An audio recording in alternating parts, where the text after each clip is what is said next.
നാക്കിനടിയിലെ കെട്ട് ഇന്ന് പല കുട്ടികളിലും കോമൺ ആയിട്ട് കാണുന്ന ഒരു പ്രശ്നമാണ്. പക്ഷെ പല പാരന്റ്സിന്റെ ഇടയിലും ചില മിഥ്യാധാരണകളുണ്ട് ഇതിന്റെ പേരിൽ. അതിൽ ഒന്നാമതാണ് നാക്കിനടിയിലുള്ള കെട്ടുകൊണ്ടാണോ സംസാരം വൈകിയത് എന്നുള്ളൊരു ചോദ്യം.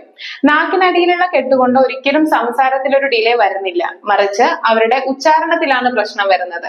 അവര് നന്നായിട്ട് സംസാരിക്കുന്നുണ്ട്, പക്ഷെ ആ സംസാരത്തിൽ വരുന്ന വ്യക്തത കുറവ്, ക്ലാരിറ്റി ഇഷ്യൂസ് ആണ് നാക്കിനടിയിലുള്ള കെട്ടുകൊണ്ട് വരുന്നത്.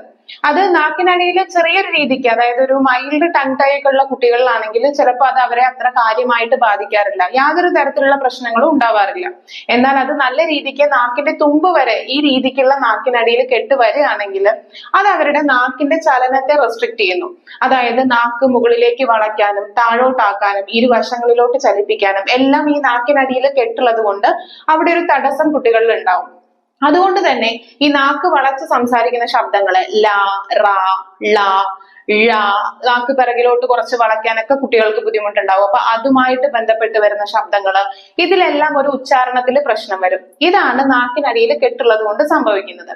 ഇനി നാക്കിനടിയിൽ കെട്ടുള്ള പ്രശ്നത്തിന് എന്താണ് ഇനി പരിഹാരം എന്നുള്ളത് നോക്കാം. നാക്കിനടിയിലുള്ള കെട്ടിന്റെ സിവിയറിറ്റിക്ക് അനുസരിച്ചിട്ടാണ് ടങ് ടൈ സർജറി വേണോ വേണ്ടയോ എന്ന് ഡിസൈഡ് ചെയ്യുന്നത്.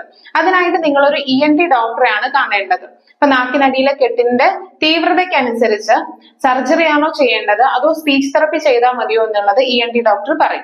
അതല്ല, നിങ്ങളൊരു സ്പീച്ച് തെറപ്പിസ്റ്റിന്റെ അടുത്താണ് പോകുന്നത്, ക്ലാരിറ്റി ഇഷ്യൂസ് കൊണ്ട് നിങ്ങളൊരു സ്പീച്ച് തെറപ്പിസ്റ്റിന്റെ അടുത്താണ് പോകുന്നതെങ്കിൽ അവിടെ ഒരു സ്പീച്ച് അസസ്മെന്റ് കഴിഞ്ഞിട്ട് ക്ലാരിറ്റി ഇഷ്യൂസ് എത്രത്തോളം ഉണ്ട്, ടങ് ടൈ സർജറി ചെയ്യേണ്ടതാണെങ്കിൽ നിങ്ങൾ ഒരു ENT ഡോക്ടറിലോട്ട് റെഫർ ചെയ്യും.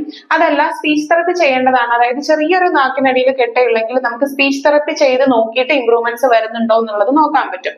അങ്ങനെയാണെങ്കിൽ സ്പീച്ച് തെറപ്പി ചെയ്യാനായിട്ട് നിങ്ങളെ സജസ്റ്റ് ചെയ്യും. ഈ വിഷയവുമായി ബന്ധപ്പെട്ട് ഇനി നിങ്ങൾക്ക് എന്തെങ്കിലും സംശയം ഉണ്ടെങ്കിൽ എനിക്ക് കമന്റ് ചെയ്യുകയോ മെസ്സേജ് ചെയ്യുകയോ ചെയ്യുക. ഈ ഒരു വിവരം നിങ്ങൾ മറ്റു പാരന്റ്സിലോട്ടായിട്ട് ഷെയർ ചെയ്യുക.